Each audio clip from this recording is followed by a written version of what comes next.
A very good morning to all of you dear students. Welcome to Gyan Mission Modern School YouTube channel. Myself Disa Pandya and today I am going to teach you English Standard 4th. In previous lesson we already learned the explanation of unit number 3, the kind-hearted king, and also learned the hard words and glossary words and completed the exercise number 1 and 2. So in today's lecture we are going to learn remaining exercise. Okay, so get ready with your English term book and find the page number 23. In previous video we learned, let's understand, answer the following question, right? Question number 1, and then we learn choose the correct answer from the ones given within the brackets to complete the sentences. ये भी हमने complete कर लिया है, ठीक है? सो आज हम करेंगे let's build words. Okay, pay attention and listen to me carefully. Page number 24. Words used as verbs and nouns. You can use some words both as a noun and as a verb. कुछ words ऐसे होते हैं जिसको आप as a verb और as a noun दोनों ही use कर सकते हैं. जैसे कि they ate only the bark of the tree. The dogs bark distributed my sleep. देखिए यहाँ पर कौन सा वर्ड है? bark, यानी कि BARK bark, जो एज अ वर्ब और एज अ नाउन दोनों ही तरह से रिप्रेजेंट किया गया हुए. In the first sentence, bark is the name given to the outer hard covering of a tree. It is a noun. In the second sentence, bark is the sound made by a dog. Here, since it refers to an action, it is a verb. The other words from the lesson are banks and let. देखिए यहाँ पर क्या कहा गया है कि bark को दो sentences में यूज किया गया हुआ है. The first sentence is they ate only the bark of the tree, and the second sentence is the dog's bark disturbed my sleep. कौन सा वर्ड यूज हुआ है यहाँ पर? bark.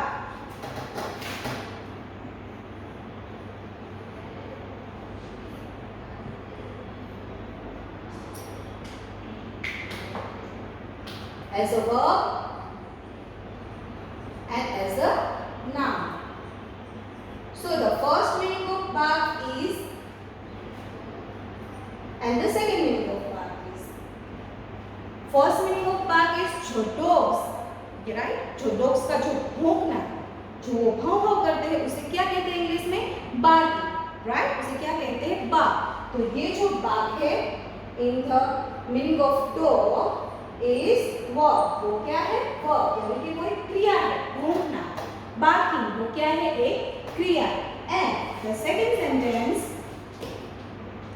they ate only the bark of the tree, यानी कि वो सिर्फ bark of the tree, यानी कि वो जो पेड़ होते हैं उनकी वो जो घनी, उनका जो वो ये पेड़ का ये जो बेस होता है, थर्ड जिसे कहते हैं, उसको उसकी जो घनी चमड़ी है पेड़ की, उसे भी क्या कहते हैं? bark. तो वो सिर्फ पेड़ की bark ही खाते हैं. ओके, सो यहाँ पर ये जो पेड़ in the sense of tree, ये जो bark का यूज हुआ है वो क्या है? नाउन. सो कुछ वर्ड ऐसे होते हैं जो एज अ नाउन भी यूज किए जाते हैं और एज अ वर्ब भी यूज किए जाते हैं. आई होप यू बोथ.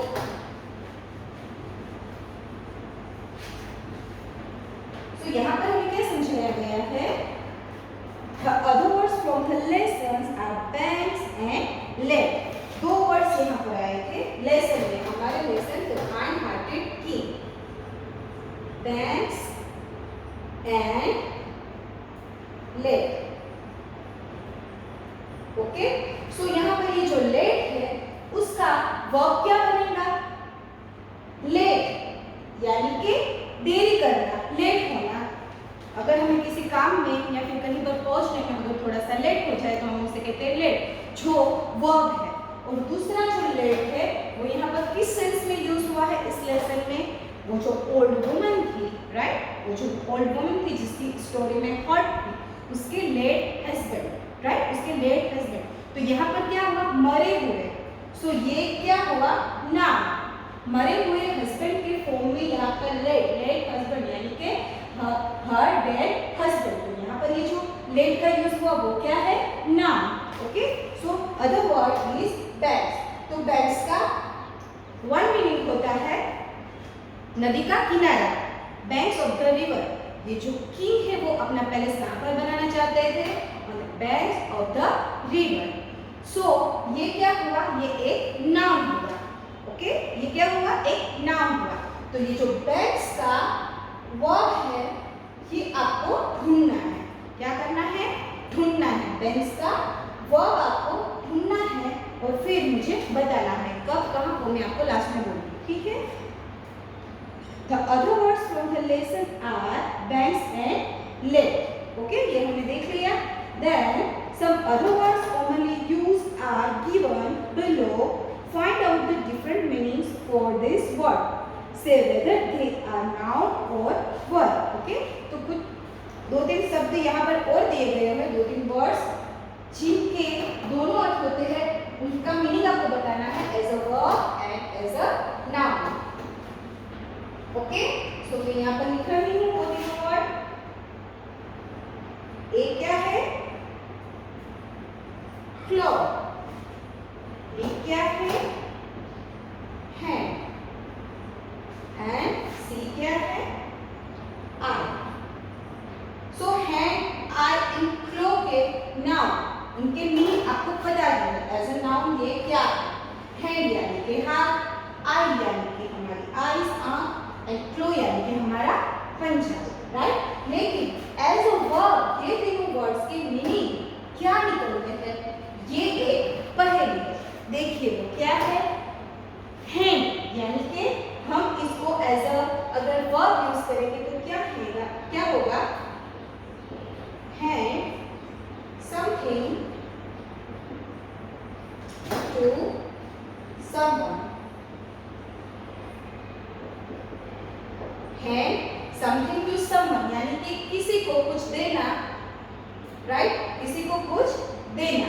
यहाँ पर ये जो हैंड है उसका मतलब हाथ नहीं हुआ, बल्कि क्या हुआ, किसी को कुछ देना। सो यहाँ पर ये जो हैंड है वो कैसे रिप्रेजेंट हुआ, एज अ वर्ब, राइट। कैसे रिप्रेजेंट हुआ, एज अ वर्ब। वैसे ही आई,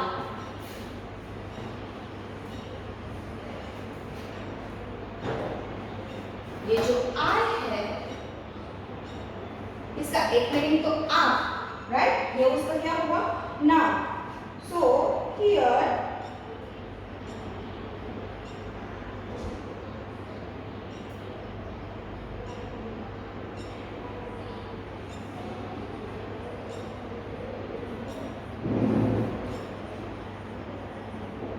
देखिए sentence, keep your eye on him.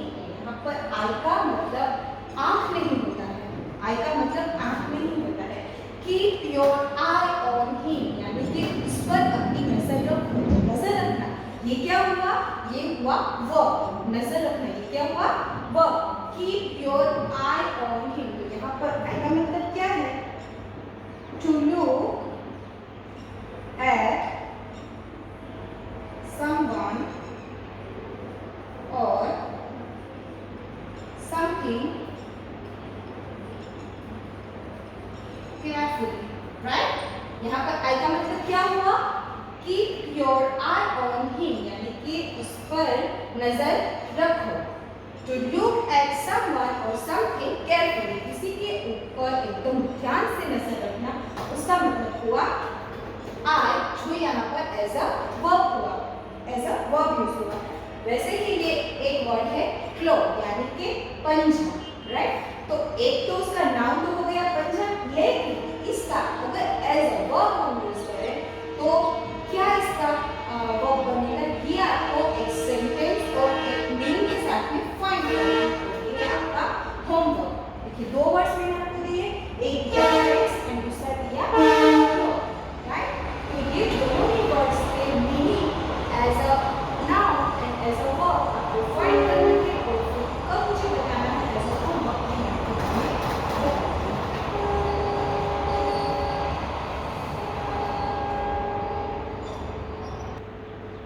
students, now move forward to the next question.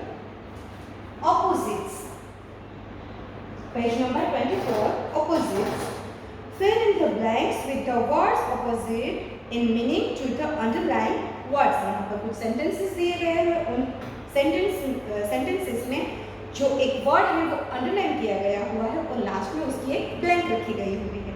So ये जो underline किया गया हुआ word है इस sentence में, उसका opposite आपको ये जो blank है वहाँ पर लिखना है. So the first blank is her sister is strong. Her sister is strong, but her brother is blank. Okay, so यहाँ पर underline किया गया हुआ word कौन सा है? Strong. तो strong का opposite क्या आएगा? Weak. Okay. Her sister is strong, but her brother is weak. The second question is a baby is gentle. Underline किया गया हुआ word कौन सा है? Gentle. A baby is gentle, but a man is blank. Gentle, gentle यानी कि सौम्य, कोमल, right? A baby is gentle, but a man is blank. So यहाँ पर opposite word कौन सा आएगा? Gentle का opposite होता है unkind. क्या होता है?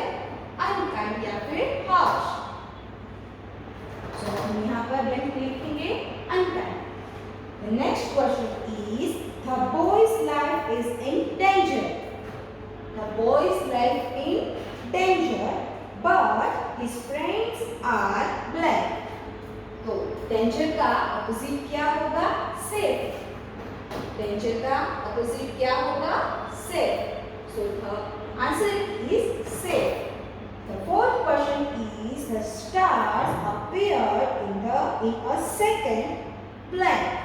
देखिए यहाँ पर अंडरलाइन किया गया हुआ पार्ट है appear यानी कि दिखना.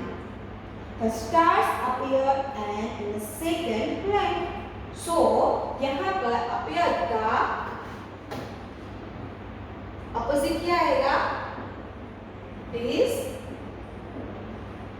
Disappear. Okay. And the next question is dogs are faithful animals. Dogs are faithful animals, but men are sometimes blank. Dogs तो faithful है ही, but men are sometimes. So यहाँ पर faithful का opposite क्या आएगा? Unfaithful.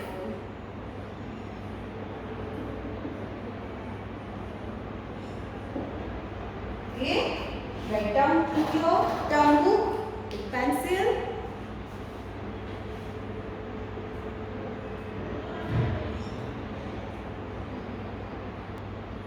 Okay students, now we are moving forward to our next topic, suffix. Our next topic is suffix. So, what is the meaning of suffix? Can I understand? Suffixes are single letters or groups of letters added at the end of the word to form another word.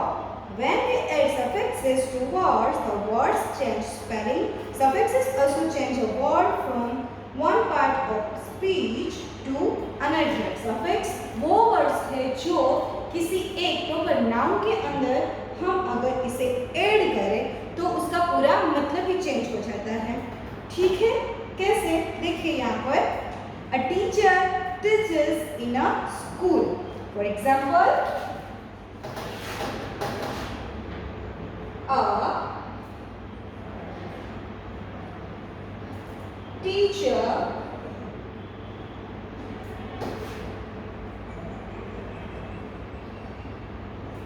teaches in a school. देखिए यहाँ पर teacher and teachers. A teacher teaches in a school means ये जो teacher है वो school में पढ़ाए. Teacher यहाँ पर noun है and teachers यानी कि ये एक verb है. Okay? So देखिए यहाँ पर verb plus suffix is equal to noun. जैसे वर्ब कौन सा है यहाँ पर? टीच। वर्ब कौन सा है यहाँ पर? टीच। टीच के पीछे क्या लगा यहाँ पर? ईआर। सो ये जो ईआर है वो क्या है? सफिक्स। ईआर क्या है? सफिक्स। ओके, सो टीच और ईआर मिलकर क्या बना? टीचर। क्या बना? टीचर, जो क्या है? Noun. Teach, verb and ER suffix मिलाकर यहाँ पर एक नाउन बना जो है टीचर। ओके, देखिए इसी तरह से एक अगर हम एडजेक्टिव लें, यहाँ पर हमने क्या लिया था? एडजेक्टिव एंड सफिक्स, तो क्या बनेगा? एडवर्ब। एडजेक्टिव एंड सफिक्स मिलकर क्या बनाएगा? एडवर्ब। जैसे कि एक एडजेक्टिव हम लेते हैं हैप्पी, प्लस हम सफिक्स इसमें डालेंगे एल1, तो क्या बन जाएगा? हैप्पीली। अब इसे देखिए और मुझे समझाना चाहती हूँ, वो समझिए। When we add suffix to words, when we add suffix to word, ये words है, right? Teach and happy. Verb and adjective are words. When we add suffix to the word words change spelling. Spelling change हो गया इसका। Teach में ER डालने से teacher बन गया, हैप्पी में एल डालने से हैप्पीली बन गया। The words change spelling. Suffix also change a word from one part of speech to another. ये part of speech को another में ट्रांसफॉर्म करता है, ठीक है, रिप्रेजेंट करता है। So I hope कि आपको सफिक्स समझ में आ गया होगा। जब किसी शब्द के पहले आता है तो उसे ये जो देखिए टीच के बाद में आया तो ये क्या बन गया? सफिक्स। लेकिन कुछ वर्ड ऐसे भी होते हैं जो हमें किसी भी वर्ड के पहले लगाने से हमें जो क्या बोलते हैं उसे? परिणाम, जो हमें रिजल्ट मिलता है, तो कुछ ऐसे भी वर्ड बनाए जाते हैं तो उसे क्या कहते हैं? प्रीफिक्स।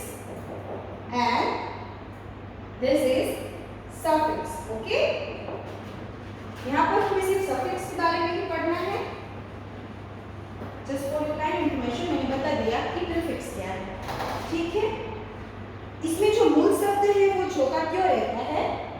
टीच। तो टीच तो ऐसा का वैसा ही रहा, लेकिन आप इसमें प्रीफिक्स या सुफिक्स छोड़े तो नए शब्द बना सकते हैं, ठीक है। जैसे कि ये जो मूल शब्द है इसका जो मेन वर्ड है वो एज इट इज रहता है, लेकिन इसमें सुफिक्स, सफिक्स या फिर प्रीफिक्स लगाने से एक नया ही वर्ड आप बना सकते हैं, राइट? प्रोड्यूस कर सकते हैं। So I hope you understand. Now we will move forward to our next question, question number 3, जो suffix से related है, ठीक है। आपको अपनी टर्म बुक में ये सब लिखना है। देखिए क्वेश्चन क्या है? Rewrite the following words by adding suitable suffixes given in the brackets. Check their spelling in a dictionary. आपको यहाँ पर कुछ वर्ड दिए गए हुए हैं, राइट?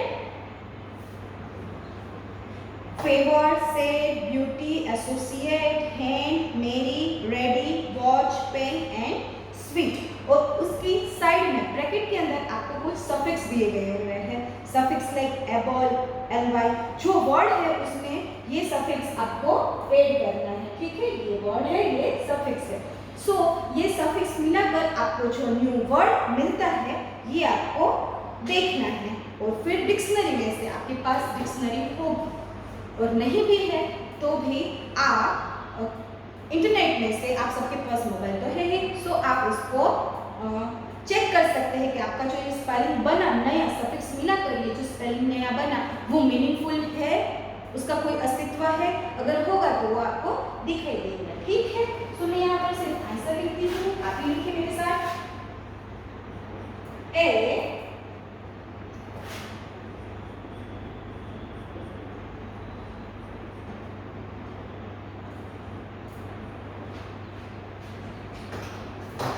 पहला वर्ड कौन सा है? फेवर। कौन सा है? फेवर। और उसके अंदर हमें क्या ऐड करना है? Suffix A B L E. So जो नया वर्ड बनेगा वो क्या बनेगा? फेवरेबल।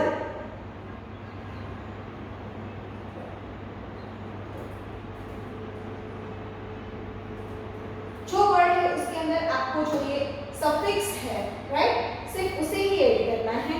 सो एक नया वर्ड प्रोड्यूस होगा और उसका मीनिंग आपको चेक करना है, ठीक है? क्या बना? फेवरेबल। नाउ सैड, तो उसका क्या बनेगा? सैडली, क्योंकि हम क्या ऐड कर रहे हैं? L Y, sadly.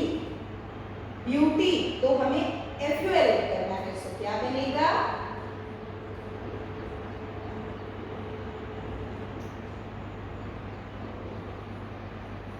देखिए हमने इसमें क्या चेंजेस किए? ब्यूटी जो वर्ड था उसके अंदर कौन सा स्पेलिंग था? BEAUTY। यहाँ पर हमने इसे ब्यूटीफुल यानी कि ये सफिक्स ऐड करने के लिए हमने y को हटा दिया और यहाँ पर क्या ऐड कर दिया? I, ठीक है? सो बन गया ब्यूटीफुल। नाउ एसोसिएट, सो इसके अंदर हमें ऐड करना है TION। सो न्यू वर्ड जो बनेगा वो क्या बनेगा? एसोसिएशन, ठीक है? नाउ हैंड, सो हमें हैंड का क्या वर्ड बनाना है? FUL ऐड करके हैंड फुल। ये मैंने जो अंडरलाइन किए हैं ये हमने ऐड किए हैं सफिक्स, ओके, और न्यू वर्ड प्रोड्यूस किए हैं। नाउ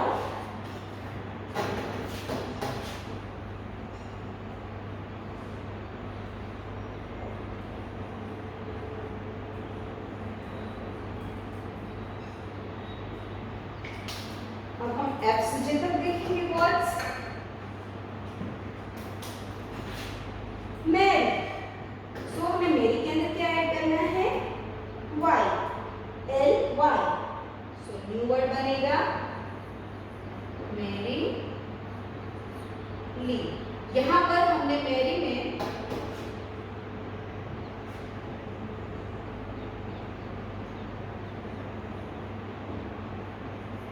Y था, MERRY, सो हमने यहाँ पर Y हटा करके क्या डाल दिया? I, ठीक है? ILY। The next word is ready, so हमें क्या ऐड करना है? LY। सो हमें यहाँ पर भी Y हटाकर जहाँ पर भी Y होगा उसे हमें हटाकर उसका क्या करना पड़ेगा? I, readily, okay? H, what, और उसके अंदर हमें ऐड करना है full.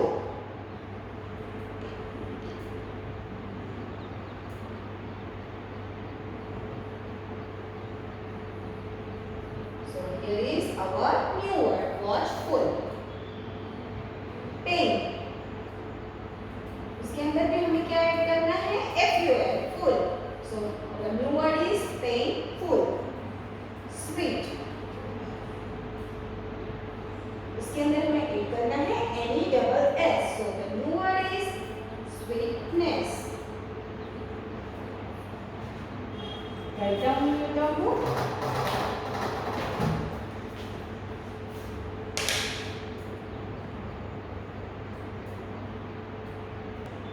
Okay students, now we will move forward to our next topic. Let's learn grammar. Okay, let's learn grammar। So here abstract nouns के बारे में हमें देखना है, ठीक है? सो इसके बारे में डिटेल्स में हम हमारी ग्रामर में देखेंगे, लेकिन यहाँ पर हम इसे शॉर्टली समझ लेते हैं, ठीक है? Abstract nouns are nouns that name feelings, qualities and emotions you cannot see, hear, smell, taste but touch this noun। ये जो एब्स्ट्रैक्ट नाउन्स है वो क्या है? ये ऐसे नाउन्स है जो फीलिंग्स, क्वालिटीज एंड इमोशंस को रिप्रेजेंट करते हैं। Feelings, qualities and emotions.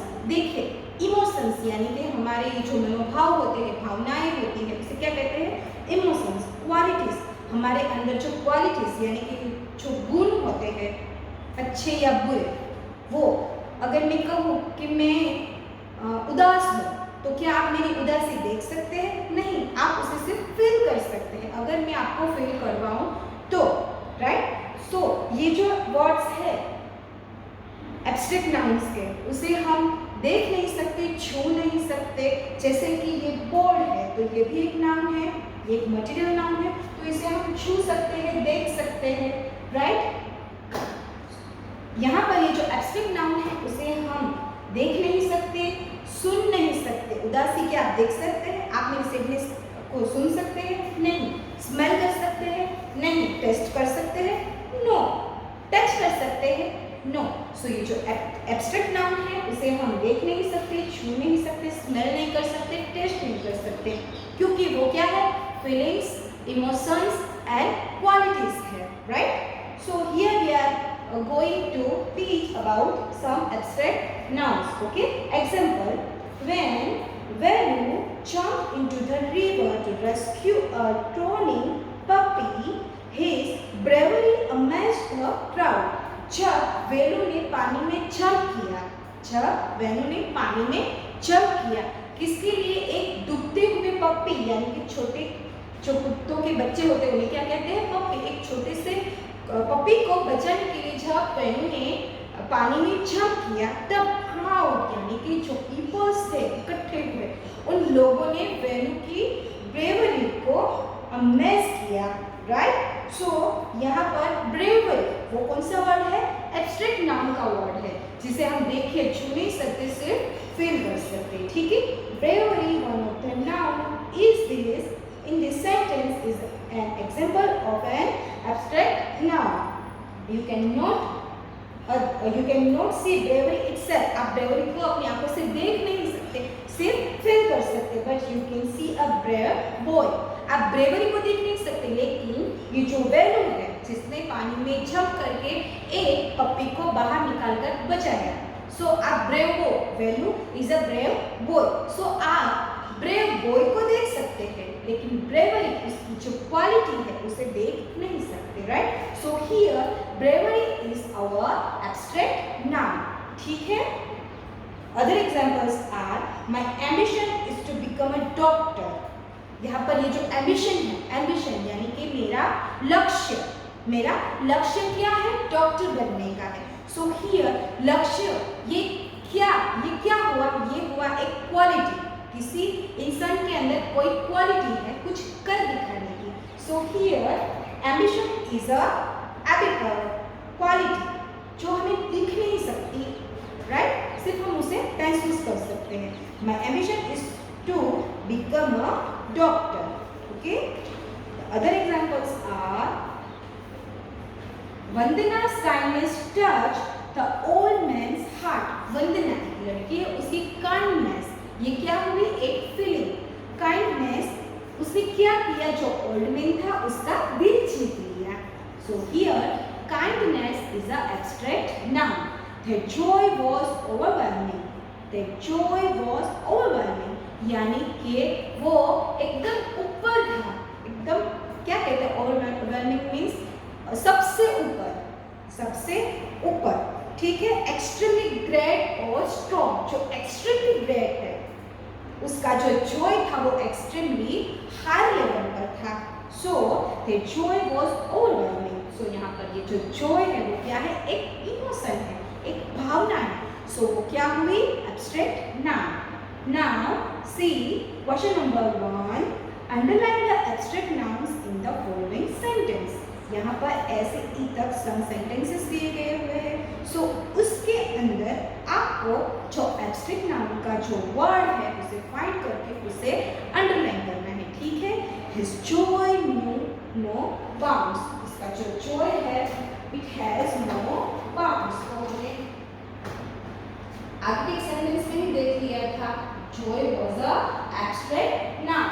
So here the answer is Joy.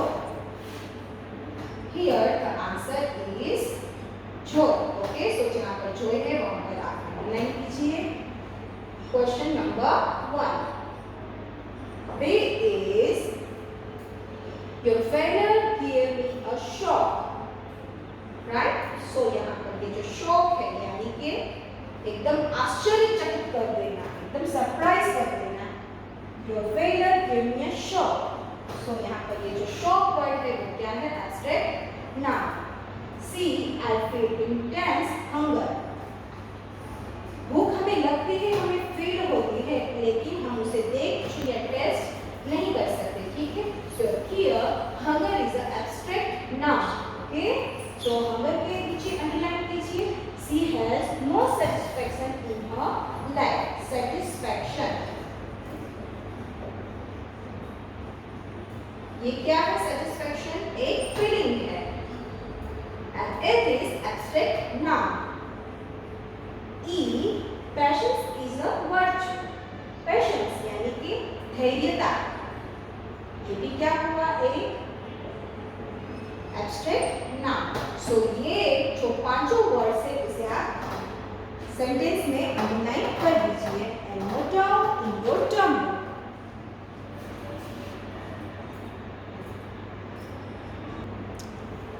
Okay students, now see the question number 2. Choose the correct abstract noun from the box and fill in the blanks. यहाँ पर एक box दिया गया है orange colour में, जहाँ पर कुछ वर्ड्स दिए गए हुए हैं. I will explain. Infancy, obedience, strength, laughter, life and truth. जिनके मीनिंग है infancy में शैशव, बचपन, ओके, चाइल्डहुड. obedience यानी कि आज्ञाकारिता, he is very obedient, like, okay. strength यानी कि ताकत, laughter यानी कि हंसना, life यानी कि life, truth यानी कि सत्य, हकीकत, okay. So here our first line is the blank of the matter was brought to light, okay. मैं डायरेक्ट आंसर लिखती हूँ, आप भी देख लीजिए. हमारी ये जो फर्स्ट लाइन है उसके अंदर क्या आएगा? Truth. Truth of the matter was brought to light. जो सच्चाई है वो हमें कहां पर ले जाती है? रोशनी की ओर, ठीक है. So D, during his blank his uncle went abroad. During his blank. So इसके अंदर क्या आएगा? द फर्स्ट इन्फेंसी यानी कि बचपन, शैशव.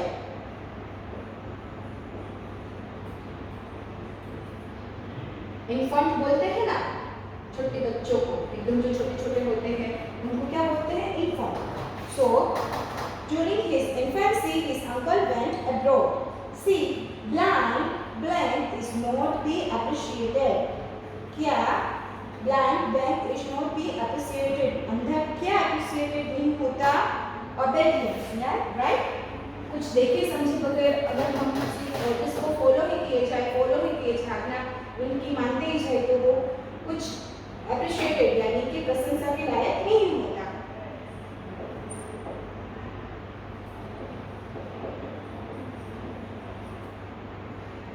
D,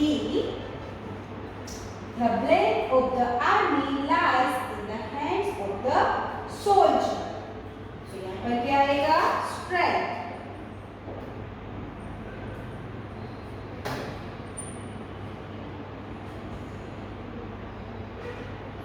आर्मी की जो स्ट्रेंथ होती है वो lies in the hands of the soldier. There was so much of blame of hearing the funny speech. वहाँ पर बहुत सारी हंसी थी. कहाँ पर? Hearing the funny speech. जो funny, वो जो एकदम कॉमेडी स्पीच थी, वहाँ पर बहुत सारी हंसी थी. तो यहाँ पर क्या आएगा? Laughter. The next question is relive the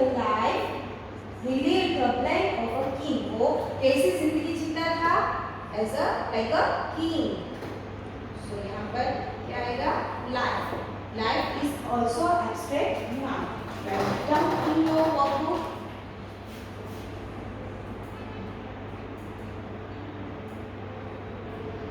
Okay, students, now move forward to our next question. And our next question is use appropriate abstract nouns to fill in the blanks. आपको अपने आप abstract nouns के forms जो words हैं उसे ये जो sentence है उसके हिसाब से use करके rewrite ये जो blank है उसके अंदर fill करने हैं. I did angry at small things. I have decided to keep a blank in the new year. देखिए यहाँ पर क्या कहा गया है कि I get angry at small things. मैं छोटी छोटी बातों पर गुस्से हो जाता हूँ. Angry means गुस्सा हो जाता हूँ. I have decided to give up blank in the new year. क्या give up करना चाहता है वो? Anger. So the answer is anger. Okay. One should have blank in the goodness of people. हमें people की अच्छाइयों के ऊपर विश्वास रखना चाहिए. ये अगर हम पूरा सेंटेंस इसका ट्रांसलेशन अपने मन में करें तो ऐसा होगा. सो यहाँ पर कौन सा वर्ड में राइज हुआ? Faith. Okay, so the answer is faith. Next, I felt an intense blank and looked for something to eat. ऐसा ही सेंटेंस हमने आगे भी देखा था, राइट? आप मैस्मराइज कीजिए. सो वहाँ पर भी ऐसे था, I felt an intense blank. क्या? Hunger. Okay, to look at something to eat. यहाँ पर eat है. ये जो वर्ड है वो कौन सा है? eat. तो उसके रिलेटेड वर्ड कौन सा यहाँ पर यूज कर सकते हैं हम? hunger, यानी कि भूख. ठीक है. Next, they blank was overwhelming. ये overwhelming वाला वर्ड हमने आगे भी देखा था, जिसका मीनिंग होता है extremely great or strong. सो वहाँ पर कौन सा एब्स्ट्रैक्ट नाउन यूज हुआ था? joy. ठीक है, उसका जो joy था वो overwhelming था. Next, your blank gives me pain. तुम्हारा blank मुझे दुख देता है. तुम्हारा क्या मुझे दुख देता है? think anything. I think here sorrow is a suitable abstract noun. Okay, sorrow यानी कि दुख. तुम्हारा दुख मुझे दुखी करता है. me pain, दर्द देता है. Okay, next, we have to come up with a new plan. We have to come up. हमें एक नए प्लान के साथ आना चाहिए. क्या? आइडिया. में एक नए आइडिया. यहाँ पर हम ये वर्ड यूज कर सकते हैं. She gets no blame from her work. उसे अपने काम से नहीं मिलता. क्या नहीं मिलता? सो हम यहाँ पर एक वर्ड सेंटेंस बना सकते हैं कि उसे अपने काम से संतोष नहीं मिलता. तो यहाँ पर संतोष क्या हुआ? एब्स्ट्रैक्ट नाउन, जिसका इंग्लिश फॉर्म है satisfaction. Write down in your notebook.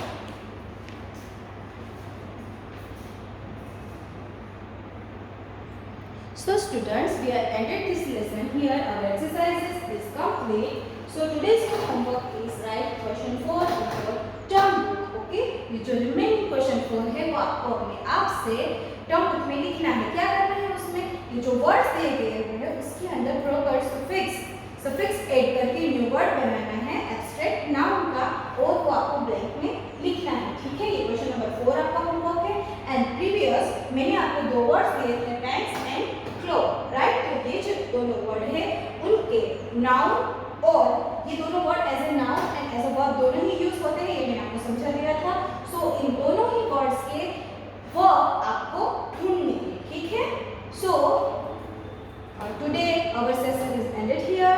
So see you in our next session. Till then, bye. Take care. Wear your mask. Stay home. Stay safe. Bye bye.